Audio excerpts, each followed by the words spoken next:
North ইষ্টৰ এই digital সম্প্ৰচাৰলৈ মই প্ৰিয়ব্ৰত গগৈ সকলো দৰ্শককে স্বাগতম জনাইছো আৰু এক বিশেষ খবৰ লৈ বৰ্তমান সময়ত আপোনালোকৰ মজিয়ালৈ আহিছো মই গতিকে পুনতে আমি জনাবলৈ চেষ্টা কৰিম যে অসমৰ ভিতৰতে হয়তো গুৱাহাটী নহয় অসমৰ ভিতৰতে হয়তো দীৰ্ঘতম উৰণ হেতুখন কেইটামান মুহূৰ্তৰ পাছতে মুকলি হ'ব আৰু মুকলি কৰিব মুখ্যমন্ত্ৰী ডক্টৰ হিমন্ত বিশ্ব শৰ্মাই অৰ্থাৎ গুৱাহাটীৰ মানচিত্ৰত এখন নতুন উৰণ হেতু সংযোজন হোৱাৰ দিশে বৰ্তমান অগ্ৰসৰ হৈছে অসমবাসী গতিকে গোটেই পৰিৱেশটো আমি দেখুৱাবৰ বাবে বৰ্তমান সময়ত উপস্থিত আছো মহাৰাজ পৃথু উৰণ হেতু যেহেতু ইতিমধ্যে নামকৰণ কৰা হৈছে উৰণ হেতুখনৰ গতিকে আমি পুনতে কম যে মহাৰাজ পৃথু উৰণ হেতুত বৰ্তমান সময়ত আমি উপস্থিত আছো আৰু গোটেই পৰিৱেশটো আমি দেখুৱাবলৈ যত্ন কৰিম আৰু কেমেৰাত প্ৰভাস সিঙৰ সহযোগত আমি দেখুৱাবলৈ যত্ন কৰিছো যে আৰম্ভণিতেই দেখুৱাইছো কেনেধৰণে অতি সুন্দৰকৈ সজাই পৰাই তোলা হৈছে উৰণ হেতুখন যিখন উৰণ হেতু কেইটামান মুহূৰ্তৰ পাছতে মুখ্যমন্ত্ৰী ডক্টৰ হিমন্ত বিশ্ব শৰ্মাই মুকলি কৰিব আৰু নুনমাটি দিশে আমি আছো যিহেতু এখন যথেষ্ট দীৰ্ঘতম দৈৰ্ঘ্যৰ যথেষ্ট দীৰ্ঘৰ আচলতে উৰণ হেতু গতিকে এই উৰণ হেতুখনৰ নুনমাটি অংশত মুখ্যমন্ত্ৰী ডক্টৰ হিমন্ত বিশ্ব শৰ্মাই ফিতা কাটি শুভ উদ্বোধন কৰিব তাৰ পাছতে চানমাৰীত বিশেষ সভাত আচলতে বহিব মুখ্যমন্ত্ৰী ডক্টৰ হিমন্ত বিশ্ব শৰ্মা সাধাৰণ জনতাক সম্বোধন কৰিব আৰু বৰ্তমান সময়ত আমি নুনমাটিৰ যি অংশ নুনমাটিৰ যি স্থানত মুখ্যমন্ত্ৰীগৰাকীয়ে ফিতা কাটি শুভ উদ্বোধন কৰিব সেই অংশত উপস্থিত আছো আৰু গোটেই পৰিৱেশটো দেখুৱাবলৈ যত্ন কৰিছো দেখুৱাইছো ইতিমধ্যে যে বিভিন্ন স্থানৰ পৰা অহা লোকসকলে ভিৰ কৰা দেখিবলৈ পোৱা গৈছে বিভিন্ন স্থানৰ পৰা বা স্থানীয় যিসকল লোক আছে তেওঁলোকে মুখ্যমন্ত্ৰীগৰাকীক এবাৰ কাষৰ পৰা চাবৰ বাবে আহি উপস্থিত হোৱা দেখিবলৈ পোৱা গৈছে তেওঁলোকে মুখ্যমন্ত্ৰীগৰাকীৰ বাবে অপেক্ষাৰত অৱস্থাত থকা দেখিবলৈ পোৱা গৈছে অপেক্ষা কৰি আছে কেইটামান মুহূৰ্তৰ পাছতে মুখ্যমন্ত্ৰীগৰাকী আহিব শুভ উদ্বোধন কৰিব গতিকে তেওঁলোকো সমান্তৰালভাৱে মুখ্যমন্ত্ৰীগৰাকীক এবাৰ চাবৰ বাবে ৰৈ থকা দেখিবলৈ পোৱা গৈছে আৰু আনহাতে যদি এই উৰণ হেতুখনৰ কথা কওঁ তেন্তে নিউ গুৱাহাটী সমীপৰ পৰা অৰ্থাৎ বামুণী মৈদাম আৰু নিউ গুৱাহাটীৰ মাজৰ পৰা আৰম্ভ কৰি দীঘলী পুখুৰী অৰ্থাৎ ৰিজাৰ্ভ বেংকৰ সমীপলৈকে এই উৰণ হেতুখনে সংযোগ কৰিব যিখন উৰণ হেতুৰ দৈৰ্ঘ্য প্ৰায় 6 কিলোমিটাৰ তাৰ পাছতেই উৰণ হেতুখনে যদি চোৱা হয় তেন্তে চানমাৰী উৰণ হেতুৰ সৈতে এক সংযোগস্থল গঢ়ি তুলিছে যি সংযোগস্থল এটা ৰটাৰী নিৰ্মাণ কৰা হৈছে যাৰ ফলত সেই ৰটাৰীৰে আপুনি উঠিব পাৰিব উৰণ হেতুখনত সমান্তৰালভাৱে নামিব পাৰিব অৰ্থাৎ উৰণ হেতুখন যদি চোৱা হয় তেন্তে কেৱল দুটা আচলতে উঠা নমাৰ বাবে কেৱল দুটা প্ৰৱেশ আৰু প্ৰস্থান দুৱাৰ নহয় বৰ্তমান সময়ত 4টা প্ৰৱেশ আৰু প্ৰস্থান দুৱাৰ দেখিবলৈ পোৱা গৈছে কাৰণ আপুনি যদি নুনমাটিৰ পৰা অগ্ৰসৰ হয় তেন্তে চানমাৰী সেই গোল চক্কৰ বা ৰটাৰীৰ দ্বাৰা দি আপুনি কমাৰ্চ পইণ্ট অথবা চানমাৰীত আপুনি অৱতৰণ কৰিব পাৰিব নামিব পাৰিব ঠিক তেনেধৰণে সিধা যদি আপুনি যায় তেন্তে বা পোনপটীয়াভাৱে যদি আপুনি যাবলৈ চেষ্টা কৰে তেন্তে দীঘলী পুখুৰী সমীপলৈকে এই উৰণ হেতুখনৰ জৰিয়তে আপুনি যাব পাৰিব গতিকে ঠিক তেনেধৰণে সেইকেইটা পইণ্টৰ পৰাও কমাৰ্চ পইণ্টেই হওক বা চানমাৰীয়ে হওক সেইকেইটা অংশৰ পৰাও আপুনি উঠিব পাৰিব আৰু দীঘলী পুখুৰীৰ দিশে বা নুনমাটিৰ দিশে আপুনি আহিব পাৰিব গতিকে 4টাকৈ প্ৰৱেশ আৰু প্ৰস্থানৰ দুৱাৰ এই উৰণ হেতুখনে প্ৰদান কৰিছে যাৰ ফলত এই গোটেই পথছোৱাৰ যি যান জঁটৰ সমস্যা অথবা আমি যদি কওঁ তেন্তে বানপানীৰ সময়ত দেখিবলৈ পোৱা যায় বাৰিষা কালত দেখিবলৈ পোৱা যায় যথেষ্ট বানপানীৰ সমস্যা দেখিবলৈ পোৱা যায় গতিকে সেইখিনি সময়তো যথেষ্ট সকাহ প্ৰদান কৰিব বুলি অনুমান কৰিব পৰা যায় গতিকে বিভিন্ন স্থানৰ লোকসকল আছে সাধাৰণ জনতা আছে তেওঁলোককো আমি কথা পাতিবলৈ যত্ন কৰিম আৰু সমান্তৰালভাৱে যিহেতু লোকসভা সাংসদগৰাকী এই স্থানত আহি উপস্থিত হৈছে মেয়ৰ মিগেন হৰণীয়া আছে গতিকে সকলোৰে সৈতে কথা পাতিবলৈ যত্ন কৰিম সকলোৰে পৰা মন্তব্য ল'বলৈ যত্ন কৰিম আৰু সমান্তৰালভাৱে যদিহে চাওঁ তেন্তে বাৰিষাৰ প্ৰাকখনত এই যি আচলতে দলংখনৰ শুভ উন্মোচনী বা শুভ উদ্বোধন এই উদ্বোধনে যথেষ্ট আচলতে বানপানীৰ ক্ষেত্ৰত সকাহ দিব বুলি অনুমান কৰিব পৰা যায় যাৰ ফলত যি অঞ্চলত বামুণী মৈদামেই হওক বা চানমাৰী অঞ্চলতে হওক শিলপুখুৰী অঞ্চলতে হওক বিগত সময়ত যথেষ্ট বেছি আচলতে বানপানীৰ সমস্যা হোৱা দেখিবলৈ পোৱা যায় কিন্তু এইবাৰ যদি চোৱা হয় তেন্তে এই উৰণ হেতুখনে বানপীড়িতসকলৰ বা ৰাস্তাত আচলতে যি ধৰণৰ কৃত্ৰিম বানৰ সৃষ্টি হয় কৃত্ৰিম বান কিছু পৰিমাণে বা আংশিক পৰিমাণে হ'লেও সকাহ প্ৰদান কৰিবলৈ সক্ষম হ'ব বুলি অনুমান কৰিব পৰা গৈছে গতিকে আমি মন্তব্য ল'বলৈ চেষ্টা কৰিম কিন্তু তাৰ পূৰ্বে আমি গোটেই কথাখিনি জনাই লৈছো যে কেনেধৰণে আচলতে সাজু হৈ উঠিছে এইখন উৰণ হেতু কেনেধৰণে সম্পূৰ্ণৰূপে সাজু হৈ উঠিছে উৰণ হেতুখন আৰু কেইটামান মুহূৰ্তৰ পাছতেই মুখ্যমন্ত্ৰী ডক্টৰ হিমন্ত বিশ্ব শৰ্মাই উদ্বোধন কৰিব কিন্তু সমান্তৰালভাৱে উৰণ হেতুখনত যদি চাওঁ তেন্তে চানমাৰীৰ পৰা নিউ গুৱাহাটীৰ দিশে যি অংশ এই গোটেই অংশটোত কিন্তু যথেষ্ট ওখ বা গধুৰ যিসমূহ যান বাহন থাকিব সেই যান বাহনসমূহৰ চলাচল ব্যাহত থাকিব বা বন্ধ কৰি থোৱা হৈছে নিষেধাজ্ঞা থাকিব অৰ্থাৎ 10 ফুট 10 ইঞ্চিতকৈ যিসমূহ আচলতে যান বাহন থাকিব যান বাহনসমূহ চলাচল কৰা নিষেধাজ্ঞা আছে এই উৰণ হেতুখনৰ ওপৰত কাৰণ যিহেতু যথেষ্ট সংখ্যক আচলতে মালবাহী ট্ৰাক এই পথেৰে অহা যোৱা কৰা দেখিবলৈ পোৱা যায় গতিকে সেই ট্ৰাকসমূহে যাতে কোনো ধৰণৰ যান জঁটৰ সমস্যা সৃষ্টি নকৰে আৰু সমান্তৰালভাৱে কোনো ধৰণৰ যাতে অসুবিধা সৃষ্টি নহয় তাৰ বাবে এই ব্যৱস্থা কৰা দেখিবলৈ পোৱা গৈছে আৰু সমান্তৰালভাৱে যদি চাওঁ তেন্তে বহন ক্ষমতাৰ ওপৰতো হয়তো এই কথা বতৰাসমূহে গুৰুত্ব প্ৰদান কৰিব। ঠিক তেনেধৰণে যদি চাওঁ তেন্তে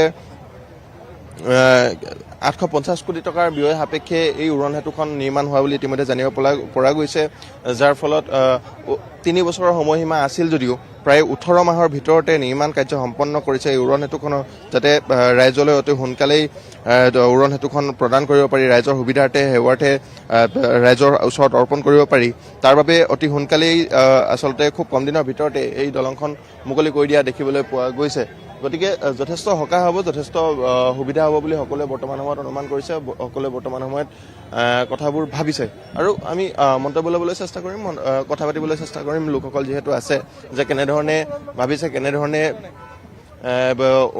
সহায়ক হ'ব, গতিকে গোটেই কথাখিনি জানিবলৈ চেষ্টা কৰিম। আমাৰ সৈতে গুৱাহাটী মহানগৰীৰ মেয়ৰ মৃগেন শৰণীয়া আছে, যিহেতু তেওঁ এই গোটেই আচলতে চহৰখন আচলতে চাবলৈ যদি যাওঁ তেন্তে তেওঁৰ অধীনতে থকা বুলি কোৱা হয় বা গোটেই গুৱাহাটী মহানগৰ তেওঁৰ দ্বাৰা পৰিচালিত হোৱা বুলি কোৱা হয়।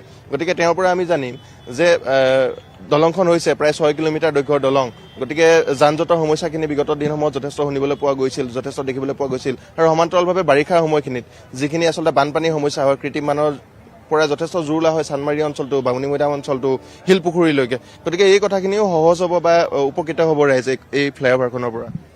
নহয়, বানপানীৰ কথাটো অন্য কাৰণ, আৰু যিহেতু এটা যান জঁটৰ সমস্যাৰ কাৰণে আমাৰ বহুখিনি আমি উৰণীয়া সেতু নিৰ্মাণ কৰিছে, সেই যান জঁটৰ সমস্যাখিনি বহুখিনি লাঘৱ হ'ব।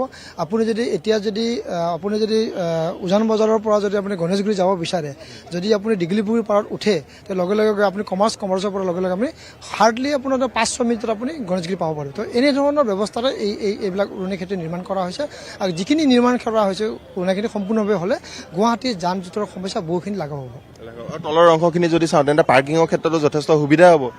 তলৰখিনি আমি পাৰ্কিং কৰিব পাৰিম বিভিন্ন ধৰণৰ ক্ষেত্ৰত, আৰু দোকান পোহাৰো কিন্তু খুব সুন্দৰভাৱে চলিব পাৰিব, সেইখিনি কাম কৰাৰ ক্ষেত্ৰত নিশ্চয়কৈ সুবিধা হ'ব। ঠিক আছে, ধন্যবাদ জনাইছোঁ মেয়ৰগৰাকীক। আৰু তেওঁ ইতিমধ্যে উল্লেখ কৰিছে যে কেনেধৰণৰ সুবিধা হ'ব। যদিহে আপুনি পাণবজাৰৰ পৰা গণেশগুৰিৰ দিশে যাবলৈ চেষ্টা কৰে বা অগ্ৰসৰ হ'বলৈ চেষ্টা কৰে তেন্তে খুব কম সময়ৰ ভিতৰতে এই যে পথছোৱা অতিক্ৰম কৰিবলৈ সুবিধা হ'ব, এই কথা উল্লেখ কৰিছে। আৰু তলৰ যিসমূহ অংশ আছে, যিহেতু গুৱাহাটী মহানগৰীত এটা যথেষ্ট অসুবিধাৰ বিষয় যে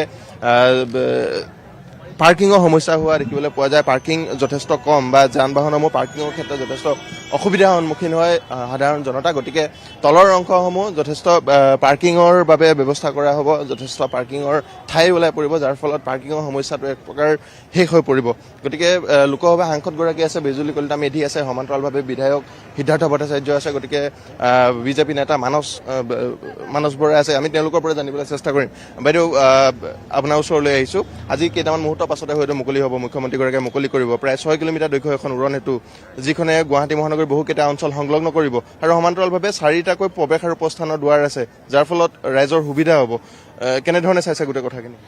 চাওক, সঁচাকৈ খুব ভাল লগা কথা, কাৰণ গুৱাহাটী বুলি কোৱাৰ লগে লগে যিটো যান জঁটৰ এটা পৰিৱেশ, আজি কিছুদিন ধৰি পেলাই মুখ্যমন্ত্ৰী মহোদয় গোটেই গুৱাহাটীখনতে বিভিন্ন ঠাইত এই ফ্লাইঅভাৰসমূহ নিৰ্মাণ কৰি পেলাই যান জঁটৰ পৰা ৰাইজক পৰিত্ৰাণ দিছে। আৰু এই যিখন ফ্লাইঅভাৰ ইয়াত নিৰ্মাণ কৰা হৈছে, এই ফ্লাইঅভাৰখনে বহু ঠাইৰ পৰা আৰু সকলোৱে খুব সুচলভাৱে ইয়াত যাতায়াত কৰিবলৈ সক্ষম হ'ব। গতিকে মুখ্যমন্ত্ৰী মহোদয়ক ধন্যবাদ জ্ঞাপন কৰিছোঁ আপোনাকো। আৰু আপোনাৰ ওচৰলৈ আহিছোঁ, কেইটামান মুহূৰ্তৰ পিছতে মুকলি হ'ব আৰু সমান্তৰালভাৱে যদি চাওঁ তেন্তে যথেষ্ট গুৰুত্বপূৰ্ণ হ'ব, কাৰণ দীঘলী পুখুৰীৰ পৰা বামুণী মৈদামলৈকে যদি একেবাৰতে আহিব খোজে তেন্তে পূৰ্বতে বহু সময় লাগিছিল আৰু যান জঁটৰ সমস্যাটো যথেষ্ট বৃদ্ধি পোৱা গৈছিল শেহতীয়া সময়খিনিত। এইখনে যথেষ্ট সকাহ দিব ৰাইজক নিঃসন্দেহে, কিয়নো কেইবা দশক ধৰি আমি এই অসুবিধাটোৰ সন্মুখীন হৈ আহিছোঁ। আমাৰ ইয়াতে ফুড কৰ্পৰেশ্যন অৱ ইণ্ডিয়াৰ ট্ৰাকবিলাকৰ লোডিং হয়, লোডিং আনলোডিঙৰ কাৰণে ৰাস্তাৰ এটা ছাইড সদায় তেওঁলোকৰ এই ট্ৰাকবিলাকেই আৱৰি ৰাখে, বাকী যিখিনি থাকে সেইখিনিৰ বা মানুহ অহা যোৱা কৰা এটা সাংঘাতিক সমস্যা আছিল। আৰু GNB বৰদলৈ ৰোডতো ঠিক তেনেকৈ সেইফালেও এটা ৰাস্তাটো তেনেই ঠেক হৈ গৈছে। এতিয়া এই যিখন উৰণ সেতু হ'ল, ফ্লাইঅভাৰ হ'ল, এই ফ্লাইঅভাৰখনৰ কাৰণে অন্তত যদি কোনোবা মানুহে নুনমাটিৰ পৰা পাণবজাৰলৈ যাব খোজে মাজত ক'তো নোৰোৱাকৈ, তেওঁ এই ফ্লাইঅভাৰখনেৰে সুন্দৰকৈ গুচি যাব পাৰিব অন্য কাকো দিগদাৰ নিদিয়াকৈ। আৰু তাতোকে ডাঙৰ কথা হ'ল কি যথেষ্ট পাৰ্কিঙৰ ঠাই ওলাব। আপোনালোকে দেখিছে যে জু ৰোডত যিখন ফ্লাইঅভাৰ হ'ল, ইয়াৰ ফলত প্ৰথমতে মানুহে খুব হুলস্থুল কৰিছিল, কিন্তু পৰৱৰ্তী সময়ত যিখিনি মানুহে হুলস্থুল কৰিছিলে তেওঁলোকৰে এতিয়া ব্যৱসায় বাণিজ্য যথেষ্ট ভাল হৈছে, কিয়নো তাত পাৰ্কিঙৰ ঠাই ওলাইছে। গতিকে এই যিখন ফ্লাইঅভাৰ, এই ফ্লাইঅভাৰখন হোৱাৰ কাৰণে মই ভাবোঁ যে গুৱাহাটীৰ এটা বহুদিনীয়া সমস্যা সমাধান হ'ব। ধন্যবাদ জনাইছোঁ আপোনাক। সমান্তৰালভাৱে মানস ডেকা আছে, বিজেপি নেতা, আমি তেওঁৰ পৰা জানিবলৈ চেষ্টা কৰিম। দাদা যদি অকণমান আগুৱাই আহে, 5 মিনিটৰ বাটলৈ পৰ্যবেক্ষিত হ'ব দীঘলী পুখুৰীৰ পৰা যদি আমি নুনমাটিলৈ আহিবলৈ বিচাৰোঁ। এই আচলতে উৰণ সেতুখনে 5 মিনিটতে যাতায়াতৰ ব্যৱস্থা কৰি তুলিব, সুবিধা হ'ব ৰাইজৰ। চাওক, বৰ্তমান গুৱাহাটীখন যেনেকৈ আমি এখন আন্তঃৰাষ্ট্ৰীয় পৰ্যায়ৰ চহৰৰ লগত নিজকে তুলনা বা অনুভৱ কৰোঁ, এইখিনি উন্নয়ন তাৰ এটা অংশীদাৰ হিচাপে আমাৰ বহুত প্ৰয়োজনীয় আছিল। আগন্তুক দিনত আমাৰ মুখ্যমন্ত্ৰী ডাঙৰীয়া বহুতো পৰিকল্পনা আছে গুৱাহাটী চহৰক লৈ। সেইকাৰণে মই ভাবোঁ সেইবোৰ পৰিকল্পনাক সহায় কৰিব। বিদেশৰ পৰাও মানুহ আহে, আমাৰ নিজৰ দেশৰো পৰ্যটক বাঢ়িছে আৰু আমাৰ নিজৰ বিজনেছ বাঢ়িছে, আমাৰ গুৱাহাটী চহৰৰ লগতে আমাৰ অসমৰ। সেইকাৰণে এইবোৰ দলং বা অত্যাধুনিকৰণ যোনখিনি হৈছে আৰু এইবোৰ চব আমাৰ নিজৰ ইঞ্জিনিয়াৰে নিৰ্মিত। সেইকাৰণে আমাৰ কাৰণে আৰু গৌৰৱৰ কথা। আমি আশা কৰোঁ যে আগন্তুক দিনতো মুখ্যমন্ত্ৰী ডাঙৰীয়া পুনৰ এবাৰ সুযোগ পাওক মুখ্যমন্ত্ৰী হিচাপে, আৰু বাকী থকা কামখিনি আটক ধুনীয়াকৈ আমাৰ গুৱাহাটীবাসীৰ কাৰণে মুকলি কৰক। দিয়ক, আৰু ধন্যবাদ জ্ঞাপন কৰিছোঁ। আৰু সকলোৱে আদৰণি জনাইছে এই ব্যৱস্থাক, বা এই গোটেই যিহেতু উৰণ সেতুখন নিৰ্মাণ কৰা হৈছে বা উৰণ সেতুখন আজিৰ দিনটো মুকলি কৰা হ'ব, গতিকে তাক লৈ সকলোৱে আশাবাদী বৰ্তমান সময়ত দেখিবলৈ পোৱা গৈছে। সাধাৰণ জনতা আছে, জনতাৰ পৰা আমি জানিবলৈ চেষ্টা কৰিম তেওঁলোকে কি ভাবে, তেওঁলোকে কি বিচাৰে, মুখ্যমন্ত্ৰীগৰাকীক চাবৰ বাবে তেওঁলোক ৰখি আছে। বাইদেউ, ওচৰৰে নে ক'ৰ পৰা আহিছে আপোনালোক? মই গীতানগৰৰ পৰা আহিছোঁ। কি ভাবে দলংখন হোৱাৰ পিছত সুবিধা হ'ব নে অহা যোৱা কৰিব? বহুত সুবিধা হ'ব, ভালে হৈছে দলংখন হোৱাৰ পৰা। আগতে যদি দীঘলী পুখুৰীৰ পৰা নুনমাটিলৈ আহিব খোজে কিমান টাইম লাগিছিল, এতিয়া কিমান টাইম লাগিব? কিবা ভাবিছোঁ মানে এতিয়াতো টাইম বহুত কম লাগিব চাগে, মই ভাবোঁ। এতিয়া বৰ্তমান 5 মিনিটমান লাগিব চাগে, নাজানো আৰু কিমান টাইম লাগে। আগতেতো 1 ঘণ্টামান লাগি গৈছিল চাগে। এতিয়া সোনকালে পাব বুলি ভাবিছোঁ আৰু। ওচৰৰে নে? হয়, ইয়াৰে হয়, বহুত সুবিধা হ'ব। হয়, পাহাৰে আছোঁ চাবৰ বাবে। বহুত ওচৰৰ পৰা চাবলৈ বহুত মন আছিলে, আজি বহুত দেৰিৰ পৰা ৰৈ আছোঁ ইয়াতে, কেতিয়া আহে ছাৰ। চাই যাম আজি আৰু। বাইদেউ, ওচৰৰে নে ইয়াৰে? ইয়াৰে হয়, বহুত সুবিধা হ'ব। আমাৰ আগতে বহুত যান জঁট হৈছে ন, এতিয়া সুবিধা হ'ব আৰু কম টাইমতে আহি পাম, এনেকুৱা আৰু। হয়, চানমাৰীত নামিব পাৰিম। হয়, সুবিধা হ'বনে? আপুনিতো যিহেতু অকণমান বৰমা বয়সৰ, আপুনি যথেষ্ট দিন দেখিছে কিমান সলনি হৈছে, কিমান সুবিধা হৈছে, কিমান অসুবিধা হৈছে, কি হ'ব, ভাল হ'ব? ভালেই হৈছে, বেয়া হোৱা নাই।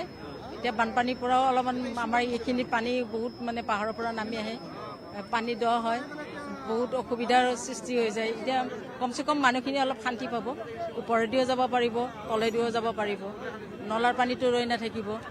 মানে সেই এটা ভাল হৈছে কি, আধা ঘণ্টাত আমি ব্ৰিজখন খোজকাঢ়ি ইফাল সিফাল কৰিব পাৰোঁ, কিন্তু আমি চানমাৰীলৈ গ'লে আমাৰ 1 ঘণ্টা লাগি যায়। আমি সদায় খোজকাঢ়ো, এতিয়া সদায় খোজকাঢ়ো, গধূলি পুৱা মৰ্ণিং ইভিনিং সদায় খোজকাঢ়ো, ইভিনিঙো মৰ্ণিঙো। কিন্তু কষ্ট খাইছোঁ, বহুত ধূলি খাইছোঁ। দুবছৰ অকণমান অসুবিধা হৈছে, দুবছৰ বেমাৰ হৈ গৈছে, সুবিধা হৈছে। ধন্যবাদ জনাইছোঁ। আৰু এনেধৰণে সকলো আশাবাদী। বাইদেউ, ওচৰৰে নে? ওচৰতে আছে, নিউ গুৱাহাটীৰ পৰা আহিছোঁ। এতিয়া বহুত ভাল লাগিছে, এইটো সুবিধা হ'ব।